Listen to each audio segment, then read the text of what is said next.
Sudah? Ini dituliskan seperti ini. Maka tersungkurlah ke-24 tua-tua itu di hadapan Dia yang duduk di atas tahta itu, dan mereka menyembah Dia yang hidup sampai selama-lamanya, dan mereka melemparkan mahkotanya di hadapan tahta itu sambil berkata, ya Tuhan dan Allah kami, Engkau layak menerima puji-pujian dan hormat dan kuasa, sebab Engkau telah menciptakan segala sesuatu, dan oleh karena kehendak-Mu semuanya itu ada dan diciptakan. Artinya apa? Jadi nanti di surga itu, cek mati lagi ya, sebentar. Tes.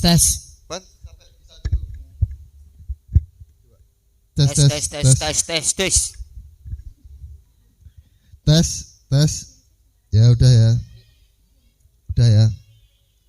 Udah, semua cek sound. Tes. Bunyi semua? Bunyi? Bu Yana? Tes. Ini kalau dulu zaman saya ada cerdas cermat P4. 1, 2. Pendamping sebelah kanan saya, Bukis. Siap Bukis ya? Ya oke. Jadi nanti di surga itu Tuhan tuh duduk di tahta. Terus ada 24 tua-tua itu seringkali diartikan yang 12 itu murid Tuhan Yesus, yang 12 itu suku-suku Israel. Jadi ini pemimpin-pemimpin. Mereka itu punya mahkota. Mahkota itu simbol pemimpin. Nah, ketika mereka menyembah Tuhan, dikatakan di sini, dan mereka melemparkan, coba yang melemparkan mahkotanya. Ya. Dan mereka melemparkan mahkotanya di hadapan tahta itu. Nah, di sini kita ini pemimpin. Pak Parno ini pemimpin Komsel. Pak Yono ini pemimpin Satpol PP. Pak Kus ini pemimpin musik. Siapa lagi? Pak Agus ini pemimpin di kita ya, pelayanan. Semua ini pemimpin. Ketika kita memuji dan menyembah Tuhan, nggak berlaku. Pemimpin ini nggak berlaku. Nggak ada yang berlaku pemimpin. Saya juga bukan pemimpin. Saya ketika memuji dan menyembah Tuhan, saya itu melemparkan mahkota saya. Saya itu bukan siapa-siapa. Saya jemaat. Saya mau memuji dan menyembah Tuhan. Makanya saya selalu letakkan diri saya sebagai jemaat dalam kondisi apapun. Komsel, misbah doa, ini ibadah raya gini. Kalau pujian penyembahan, saya mau memuji dan menyembah Tuhan. Saya bukan lagi pemimpin. Saya bukan lagi gembala di sini. Tapi saya jemaat sama. Anak saya ini mungkin kuliah, dia pernah sekolah model. Saya ingin hari ini kita mau fokus memuji dan menyembah Tuhan. Amin. Ya, jangan fokus ke orang lain, jangan fokus ke kiri kanan, jangan malu. Kita ini di hadapan Tuhan. Saya ingin nanti yang liriknya pujian penyembahan ditampilkan aja, jadi nggak usah digeser-geser. Yang Yesus kau sungguh baik,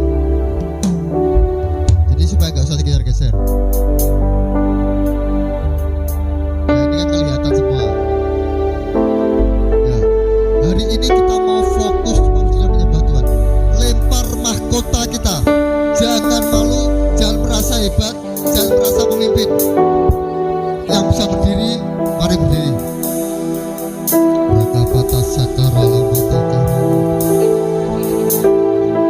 Arahkan hati kita, mata hati kita, mata rohani kita ke Tuhan. Tuhan,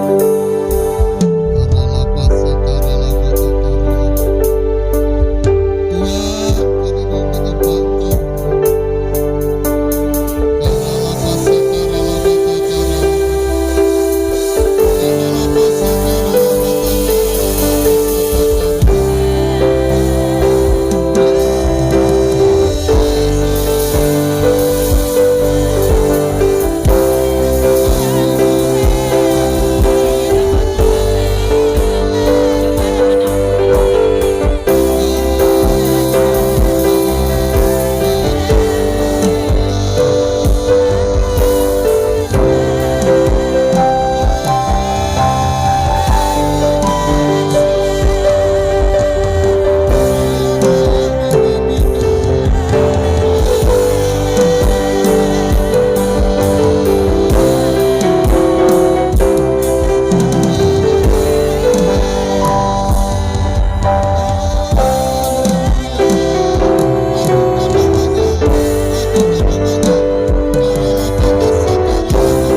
Yes. Terima kasih Tuhanku Yesus. Kita baca dulu ya. Saya ingin hari ini kita belajar tentang pujian dan penyembahan. Yang di jemaat silakan duduk dulu. Nanti kita berdiri lagi waktu pujian dan penyembahan. Yang BA Singer biar di sini ya, di situ aja. Mungkin kita pernah dengar cerita tentang tembok Yeriko. Pernah dengar nggak? Ya. Tembok Yeriko itu diruntuhkan dengan apa? Sebenarnya tembok Yeriko itu tembok yang tidak mungkin bisa diruntuhkan. Karena itu tembok yang sangat tebal. Sangat tebal. Coba ya, ini kita baca. Di Yosua.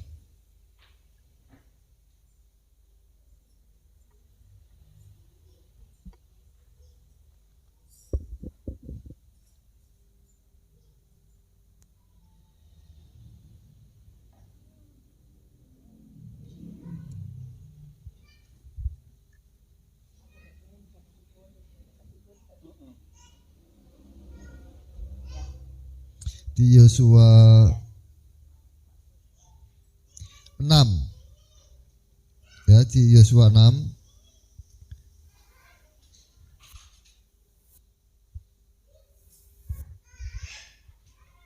di Yosua 6 dikatakan seperti ini mulai ayat yang pertama. Dalam pada itu Yeriko telah menutup pintu gerbangnya, telah tertutup kota itu karena orang Israel. Tidak ada orang keluar atau masuk. Berfirmanlah Tuhan kepada Yosua, ketahuilah, aku serahkan ke tanganmu Yeriko ini beserta rajanya dan pahlawan-pahlawannya yang gagah perkasa. Haruslah kamu mengelilingi kota itu, yakni semua prajurit harus mengedari kota itu sekali saja. Demikianlah harus engkau perbuat 6 hari lamanya. Dan 7 orang imam harus membawa 7 sangkakala, tanduk domba di depan tabut. Tetapi pada hari yang ketujuh, 7 kali kamu harus mengelilingi kota itu, sedang para imam meniup sangkakala. Apabila sangkakala tanduk domba itu panjang bunyinya, dan kamu mendengar bunyi sangkakala itu, maka haruslah seluruh bangsa bersorak dengan sorak yang nyaring, maka tembok kota itu akan runtuh. Lalu bangsa itu harus memanjatnya masing-masing langsung ke depan. Kemudian dipraktekkan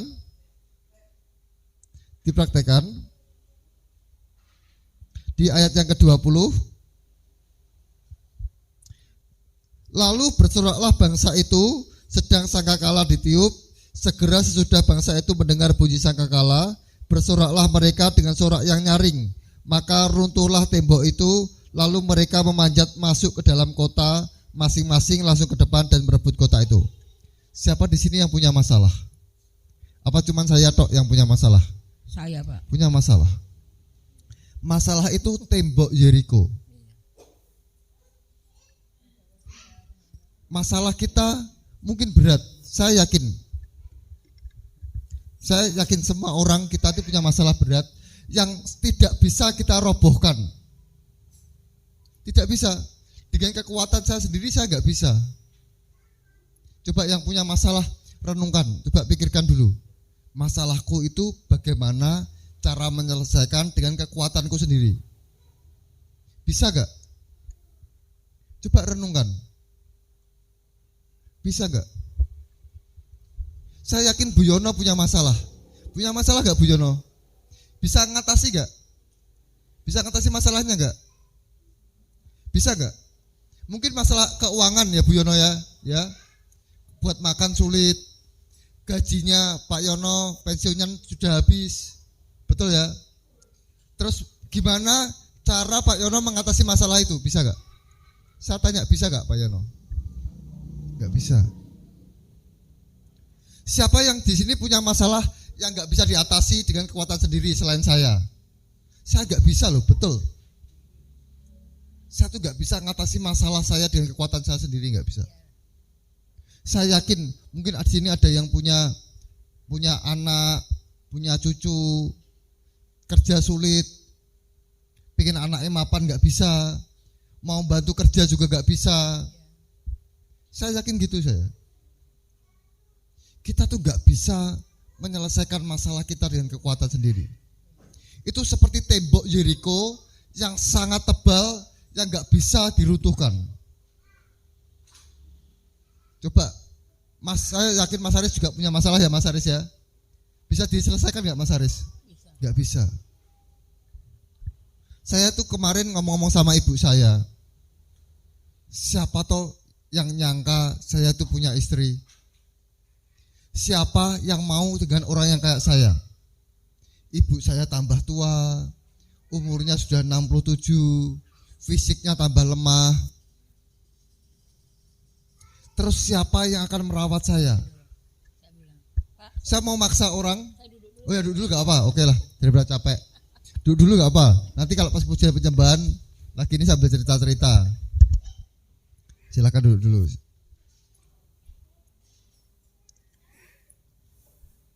Saya gak tahu, anak saya pernah ngomong sama saya ingin ngerawat ayah. Saya pikir kamu ngerawat saya itu caranya gimana? Dalam hal tertentu apa bisa? Saya yakin nggak bisa karena anak saya ini kan perempuan juga belum menikah. Ibu saya pasti tahu pastilah cara merawat saya kalau perempuan dan belum menikah pasti sulit. Kalau saya cari orang yang mau merawat saya nggak gampang. Betul. Kalau orang itu cowok belum tentu mau. Apalagi kalau orang itu yang mau ngerawat saya itu dalam tanda kutip kerja. Kadang ya kalau orang kerja kan sekedarnya aja. Anak nggak mungkin bisa, saya yakin nggak mungkin bisa. Dalam hal tertentu nggak bisa, nggak bisa. Tapi kemudian Tuhan itu benar-benar luar biasa ya. Tuhan tuh seperti runtuhkan tembok masalah saya. Tiba-tiba ada orang yang mau menikah dengan saya. Saya ceritakan, saya itu seperti ini, ngerawatnya seperti ini, sulit, berat, macam-macam. Puji Tuhan mau. Loh ini betul, ini tembok masalah yang sebenarnya saya gak punya solusi. Saya gak mungkin maksa orang lewat perempuan, ayo nikah dengan saya, gitu gak mungkin toh. Sekalipun mau, belum tentu dia mau merawat saya. Belum tentu.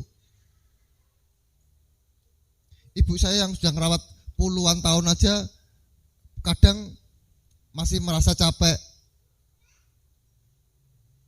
Apalagi orang lain. Kita tuh punya tembok masalah yang sering kali nggak bisa kita selesaikan. Nggak mungkin.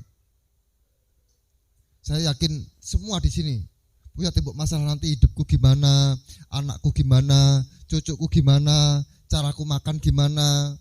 Saya yakin, betul. Tidak peduli siapa saya sama Pak Parno tiap hari ngomong-ngomong. Saya tuh tahu hidupnya Pak Parno luar dalam, saya tahu.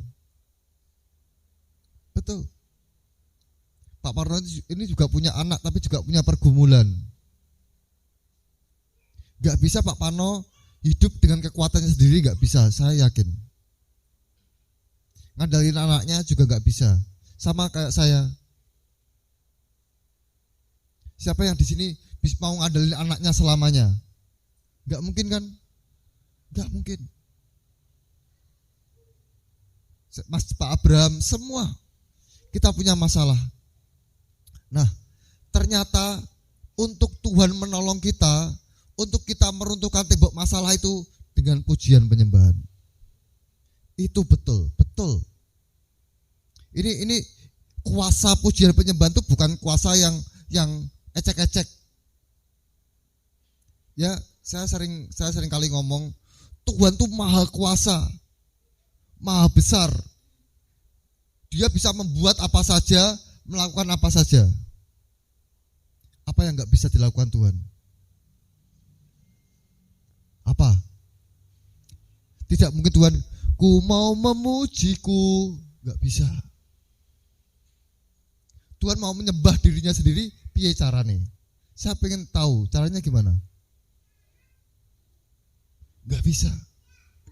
Makanya ketika ada anak-anaknya yang suka memuji dan menyembah Tuhan, kayak Daud itu diberkati luar biasa karena dia suka memuji dan menyembah Tuhan.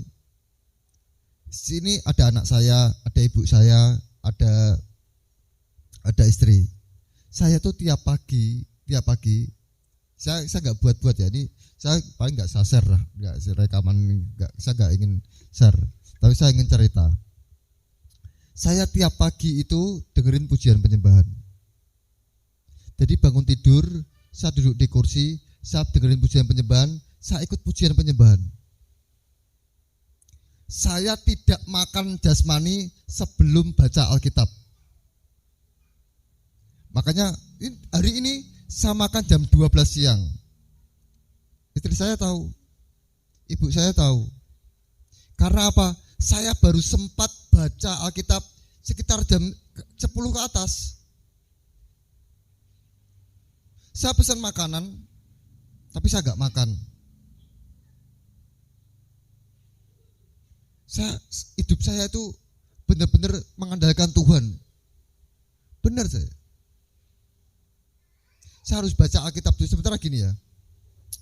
Saya baca Alkitab, kalau pikiran saya nggak fokus, saya masih mikir ini cerita aja, cerita, bukan maksud apa-apa.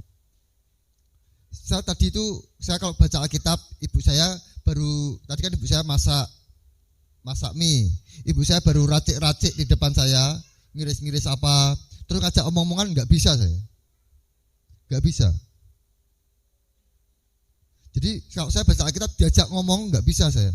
Saya pilih diam dulu, atau pilih ngomong-ngomong dulu. Jadi nggak bisa saya memuji dan menyembah Tuhan, fokus ke Tuhan juga ke orang lain. Hati saya, pikiran saya baru nggak enak, juga nggak bisa saya baca Alkitab. Contoh, tadi saya makan kan di tempat saya itu kan nggak ada meja makan.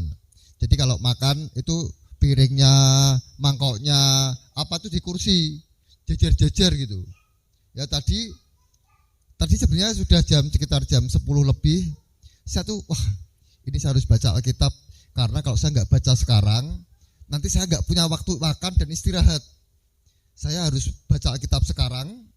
Saya harus nangkep sesuatu dari Tuhan. Kemudian saya sharingkan, kemudian saya makan, kemudian saya tidur, mandi, saya berangkat. Waktunya tuh mepet banget. Betul, saya waktunya sudah habis. Saya mau baca jam 10, tiba-tiba sotonya tumpah. Itu gak bisa membuat saya bisa baca Alkitab, gak bisa. Saya harus tenangkan hati saya dulu. Saya harus buat hati saya dulu benar-benar bisa gak mikir soto. Gak mikir kok soto deleke kono tiba apa deleke kok gitu. Gak boleh seperti itu saya. Gak boleh benci sama orang, jengkel sama orang, gak bisa saya. Saya harus baca Alkitab dengan hati, jiwa dan roh yang fokus ke Tuhan. Enggak gampang toh. Orang enggak tahu. Tapi itu yang saya lakukan setiap hari. Makanya kalau Pak Parno ke rumah saya bawa masalah, gereja gini-gini, wis Pak, ojo digawe masalah. Udah biarkan saja, enggak apa-apa gitu. Saya selalu ngomong gitu. Siapa saja cerita tentang si A, misalnya ngomong tentang apa, sudah Pak, jangan dibuat sulit. Kenapa? Saya jaga hati saya supaya saya bisa baca Alkitab dengan benar. Coba kalau kita baca Alkitab dengan jengkel, Tuhan ngomong gini ya. Kalau kamu menghadap aku, tapi kamu masih ada kesalahan dengan temanmu, datang dulu minta maaf. Baru datang kepadaku. Artinya jangan datang dengan ganjelan, dengan sakit hati, dengan kecewa, dengan jengkel, percuma. Kita nggak dapat apa-apa. Saya kayaknya baca Alkitab, tapi hati saya mikir masalah, mikir jemuran, mikir anak nakal, mikir cucu naik meja, mikir soto tumpah, nggak bisa saya. Betul nggak bisa. Coba, Pak, saya sudah baca Alkitab dari Kejadian sampai Wahyu, tapi nggak pernah fokus ke Tuhan. Mikir, baca sambil mikir gini, wah bariki aku ditagih hutang. Nggak bisa. Nggak bisa. Makanya saya tuh orang yang sangat menghindari hutang. Sangat menghindari hutang. Saya cukupkan diri saya dengan apa yang ada. Misalnya saya nggak punya uang sama sekali. Ya saya ngomong sama ibu saya, Bu, masak apa Bu? masak ini. Ya sudah, apa adanya saya makan. Saya nggak pergi, nggak kemana-mana, ya duduk diam di rumah. Anak saya tuh sering jadi saksi loh. Anak saya minta uang misalnya, ya minta uang, tak tunjukin rekening saya, 35.000. Betul, maaf, rekening ayah sudah nggak bisa diambil lagi. Betul ya Diva ya? Ya, kayak gitu. Beberapa kali, mungkin anak saya tahu rekening saya pernah ada 20 juta, pernah nggak? Lihat, pernah cuman 100.000 pernah ya? Gitu. Betul. Saya kalau nggak punya uang nggak mau hutang, nggak mau saya. Saya hindari hutang kecuali untuk pelayanan sebenarnya gitu. Kecuali kepepet memang. Tapi yo walaupun kepepet, ya ini cerita. Ini cerita toh. Ini ngomong-ngomong sendiri ya, nggak apa-apa sambil sharing-sharing sampai jam 6.15 ya, nggak usah lama, nanti kita pujian lagi. Suatu hari ada orang yang hutang sama saya gini, Pak Lukas, saya nggak punya beras, saya pinjam uang untuk beli beras. Terus, oh ya nggak apa-apa, pinjam aja gitu. Terus beli beras, sesok untuk sembako. Biasa bener sih di. Betul gak? Sebenarnya kalau itu dia cukupkan hari itu dengan apa yang ada, besok dapat sembako, ora perlu utang gue tuku beras. Loh, ini fakta. Kadang utang itu seperti orang melangkahi Tuhan. Saya hari ini saya nggak usah pakai angkot, kita beli mobil bisa saya. Kurangannya utang melangkahi Tuhan. Betul. Saya gak mau utang. Ditawarin utang berkali-kali.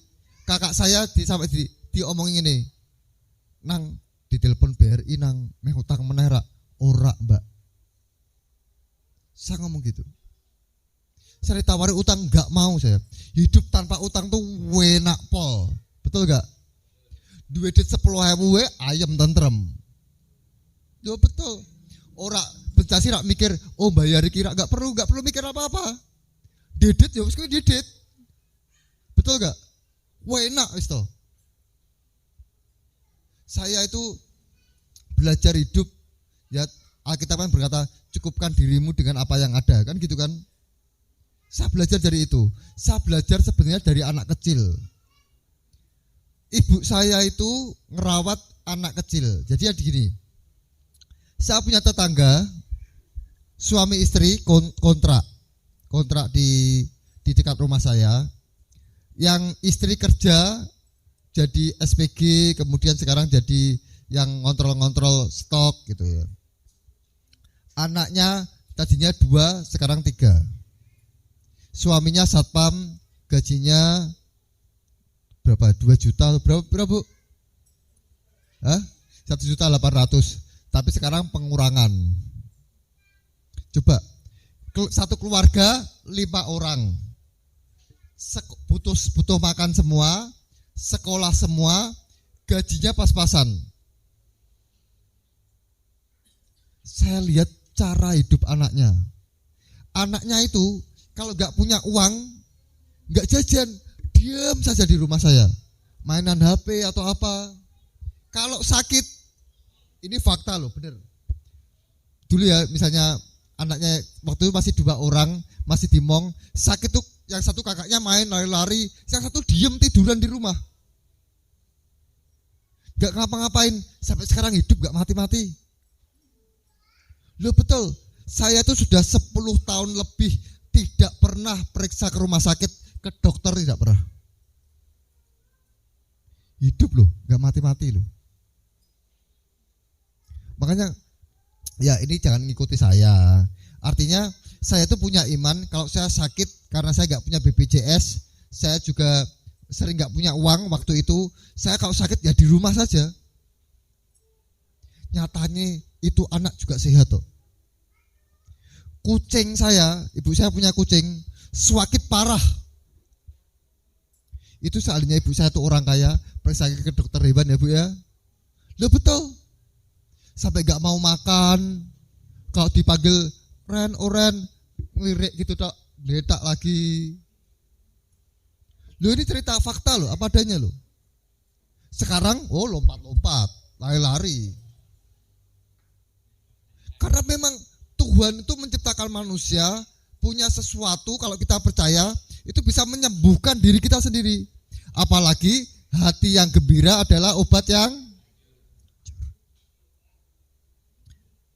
kalau hati kita sepet, hati kita jengkel terus, itu rasanya apa loro kabeh, neng pikiran kesel, kan gitu tuh. Betul gitu. Makanya saya tuh cara hidup saya tuh hidup dengan Tuhan saya. Hidup mengandalkan firman Tuhan saya.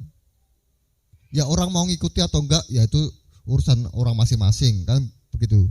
Saya juga enggak mau maksa, tapi Pak Catur pernah ngomong sama saya gini. Ada orang yang imannya iman BPJS. Oh loro, ini yang ngomong Pak, ya teman ya, ini rumah sakit. Tapi saya enggak mau Mas. Pak Catur juga enggak punya BPJS. Imannya iman ke Tuhan. Suatu hari Pak Catur itu pernah kecelakaan, kepalanya bocor. Terus sama Pak Nat, gembalanya gereja itu, ayo Pak dari rumah sakit. Pak Catur ora Pak, enggak mau. Lu kepalamu bocor Pak. Mungkin takutnya geger otak karena Pak Catur juga pusing juga. Pak Catur seperti itu bener apa? Panadol karo banyu putih sak liter. Saking dia beli air aqua sak liter setengah itu. Mari. Loh, kalau kita punya iman bahwa Tuhan bisa menyembuhkan, kita akan lakukan sesuai tindakan iman kita toh. Saya nggak tahu kena COVID apa enggak, saya nggak pernah periksa, saya nggak pernah tes COVID atau apa, nggak pernah saya. Suatu hari saya sakit, badan saya panas, demam di rumah panas. Ini masih ketemu saya sampai sekarang. Saya tipes pernah, kencing keluar darah pernah. Udah penting sakitnya orang sakit pilek tok gitu enggak. Betul, sakit saya sering parah-parah juga. Tapi saya punya iman, aku percaya Engkau Tuhan. Tapi wong saya kan punya prinsip gini, kalau aku Engkau panggil, ya panggil aja Tuhan. Aku siap. Sekarang atau besok kita tetap akan dipanggil pulang Tuhan. Kalau Tuhan mengendaki sekarang ya sekarang, kalau besok ya besok. Kecuali kalau saya bisa melungsungi. Oh enggak bisa. Kalau kita toh umur kita 80, tua tambah banyak susah payahnya. Boyo eloro kabeh, meh mangan kacang ora iso. Loh betul. Tidur sulit kalau malam. Ya nguyuh terus. Loh betul. Kalau memang sudah Tuhan cukup kamu sampai di sini, oke, saya pulang. Tapi kalau Tuhan menghendaki enggak. Banyak mukjizat di luar sana, kanker disembuhkan Tuhan, tumor disembuhkan Tuhan, apa disebut? Karena memang bisa Tuhan itu. Masa kita enggak percaya Tuhan bisa menyembuhkan? Ini saya cerita tentang cara hidup saya. Cara hidup saya. Yang penting tuh ya hidup kita dalam apapun yang kita kerjakan, kita terus mau bersyukur. Saya suka sama perkataan Mas Samuel yang ini. Syukur kepada Bapa, terpujilah Yesus. Saya sedang gitu. Betul. Itu kata-kata yang seperti pertama kita bersyukur kepada Tuhan dan memuji Tuhan. Itu kata-kata yang luar biasa loh sebenarnya. Kalau kita renungkan, hidup itu kan kuncinya sebenarnya kan bersyukur toh. Uwong ki sawang sinawang. Orang kita kalau lihat kelihatannya orang lain enak, belum tentu enak. Saya punya teman banyak orang kaya nggak bisa tidur. Banyak. Dikira Pak Prabowo itu nggak punya masalah. Jokowi nggak punya masalah. Wah masalahnya banyak itu. Gereja kecil ini aja, ini ada masalah. Apalagi gereja tambah besar, jemaatnya tambah banyak, yang ngomong tambah banyak, masalah tambah banyak. Makanya satu biasa aja, santai. Mau besar atau kecil, yang penting satu ingin melayani Tuhan, saya ingin mengasihi orang, mengasihi sama, saya ingin gitu aja. Saya ingin lakukan tugas saya, gitu aja. Saya ingin gitu aja. Saya enggak terlalu fokus untuk itu ditinggikan, terkenal apa enggak, saya enggak terlalu fokus gitu. Hidup saya harus berguna, gitu aja. Titik. Sebesar apa yang Tuhan percayakan dalam hidup saya. Kalau masih berguna hanya untuk tetangga saya 5-4 orang, ya saya lakukan 5-4 orang. Jadi saya enggak mau memaksakan hidup saya untuk jadi hebat gitu, enggak mau. Enggak mau. Pokoknya saya melakukan apa yang Tuhan ingin saya lakukan, yang terbaik yang bisa saya lakukan gitu. Bersyukur, bisa makan, bisa apa. Kalau ada masalah, pujian penyembahan, baca Alkitab gitu. Selesai hidup cuma gitu, pulang ke surga. Enak. Ora rasa gerantes pikirannya tekan dindi, gerambiang pusing sendiri. Sukacita, memuji dan menyembah Tuhan, baca Alkitab, itu kekuatan sebenarnya. Dan Tuhan tidak akan membiarkan orang benar ditinggalkan anak cucunya meminta-minta roti. Ini saksi hidup ya, saksi hidup. Saya mungkin bukan orang benar ya. Anak saya itu dulu tinggal di Solo. Saya di Semarang. Saya enggak kerja. Waktu itu enggak siapa? Delalah kersane Allah. Setiap kali anak saya ada kebutuhan, ada saja berkat buat dia. Malah secara keuangan saudara-saudaranya tuh malah pernah ngerepoti dia malah. Betul, saya enggak pernah ngasih apa-apa ke dia. Makanya firman Tuhan, anak cucu orang benar tidak akan meminta-minta roti, itu benar banget. Berarti bagaimana cara kita mewarisi anak kita hidup yang diberkati? Gimana caranya? Gimana caranya kita menjamin hidup anak kita tidak minta-minta, tidak jadi pengemis lah. Maksudnya tidak pengemis dalam arti orang pengemis jalan gitu, enggak. Artinya rorone jaluk duit, rorone ternyata utang-utang gitu, enggak gitu. Artinya caranya dengan kita hidup benar. Lu kan firmannya gitu toh. Coba kita lihat aja. Ini pedoman hidup saya. Saya enggak ngasih uang anak saya, tapi kalau saya hidup benar, itu ada jaminan Tuhan. Di Mazmur katanya.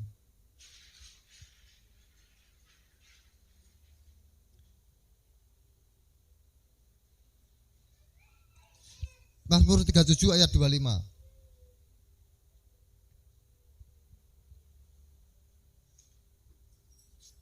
Mazmur 37 ayat 25. Habis ini kita pujian yang tadi lagi ya. Sudah nih. Ini lihat ya. Ini yang ngomong siapa nih? Kita lihat. Kalau dari ayat 1 coba. 1. Diturunin 1 terus. Seret. Dari Daud. Yang ngomong berarti Daud. Sekarang ayat 25.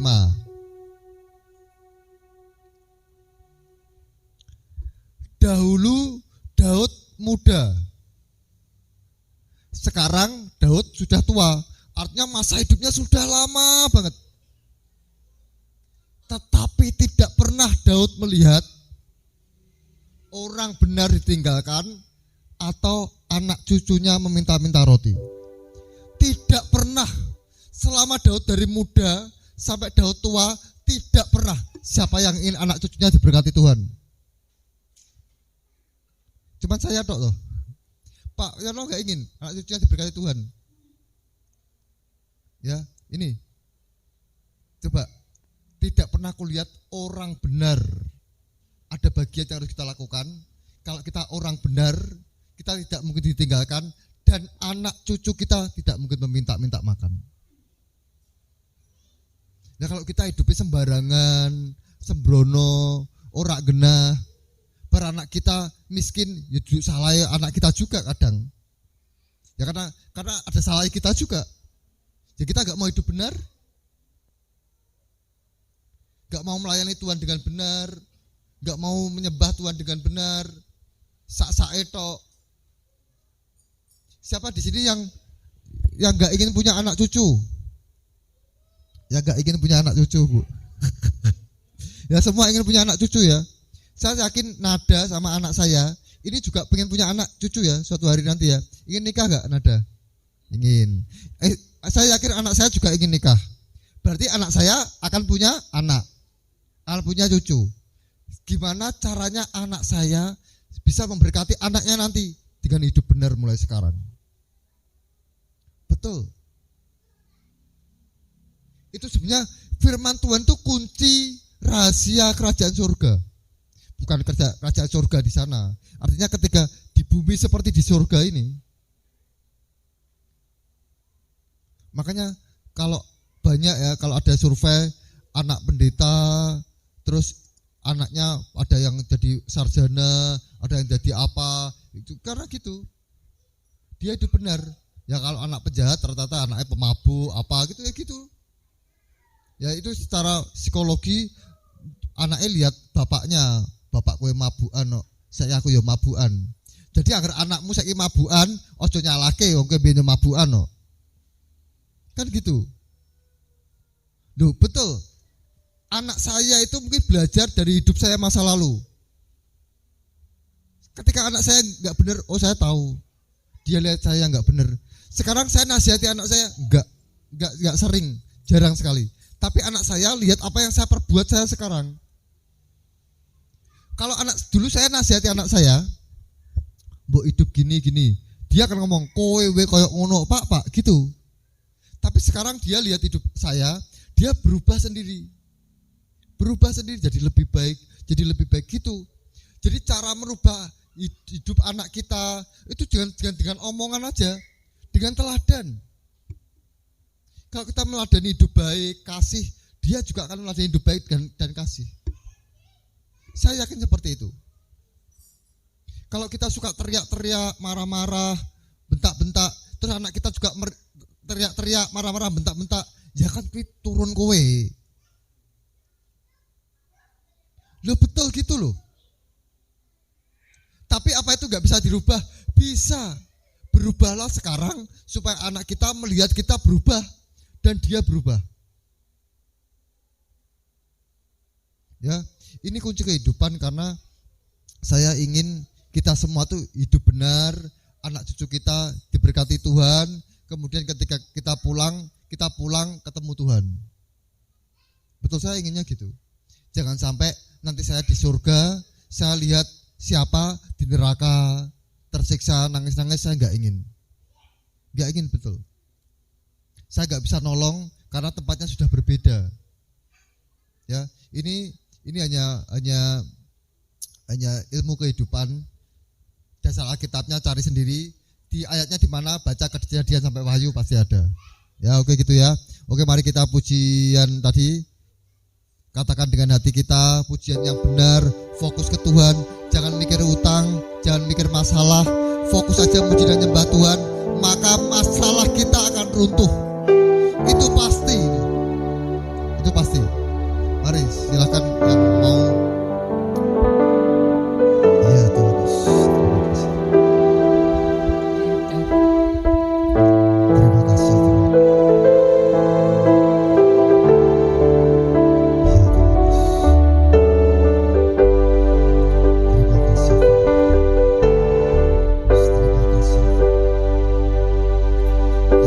Sungguh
tinggikan, ku agungkan selamanya. Yesus kau sungguh baik.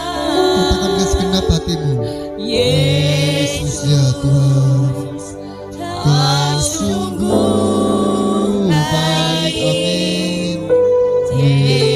Yesus, namamu indah.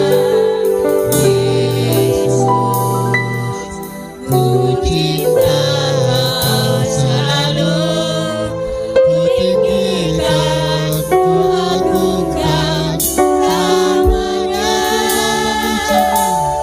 Ku memujimu, ku selalu pujimu, ku menyembahmu ya Tuhan, ku selalu sembahmu. Kau yang terima semua pujian, kemuliaan hanya bagi Tuhan.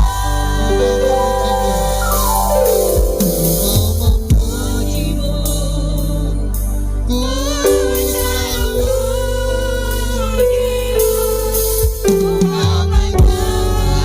ya Tuhan, ku selalu sembahmu. Kau yang terima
Semua katakan terima kasih Tuhan.